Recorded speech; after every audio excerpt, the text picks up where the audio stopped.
இன்று தாயாம் திருவை ஆண்டின் பொதுக்காலம் 14ஆம் ஞாயிறு கொண்டாடும் அதே வேளையில் நமது பங்கில் இன்று மறைக்கல்வி துவக்க விழாவை கொண்டாடுகிறோம்.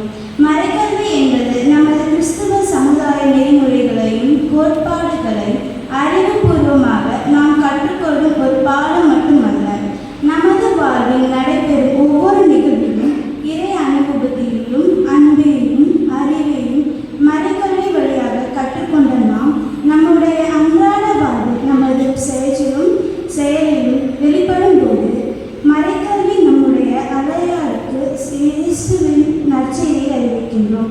எனவே நாம் இன்றைய திருப்பலியில் கிறிஸ்துவை பற்றி தெரிந்து கொள்ள தொடங்கும் மறைக்கல்வி தொடக்க விழா மறைக்கல்வி குழந்தைகளுக்காகவும் ஆசிரியர்களுக்காகவும் தங்களது தொண்டர்களுக்காகவும் வேண்டுவோம். மேலும் வியப்பு ஆச்சரியத்திற்கான அடையாளம். வியப்பு ஒருவரின் மதிப்பை பன்மடங்கு அதிகரிக்கின்றன. ஆண்டவரின் நற்குணங்கள் வியந்து அண்ணாந்து பார்க்க செய்கின்றது. நற்செய்தியில் கூட இயேசு 2 இடங்களில் வியக்கிறார். முதலாவது நூற்றுவர் தலைவரின் நம்பிக்கையை கண்டு, இரண்டாவது தன் சொந்த ஊர் மக்கள் நம்பிக்கையை கண்டு. நம்பிக்கை இயேசுவின் குணமளிக்கும் வல்லமையை செயலாற்ற வைத்தது. நம்பிக்கையின்மை அவரது வலிமையை கூட செயலற்க செய்தது. எனவே நாமும் நம்பிக்கையை செயலாற்ற இயேசுவின் ஆழ்ந்த நம்பிக்கை கொண்டு வாழ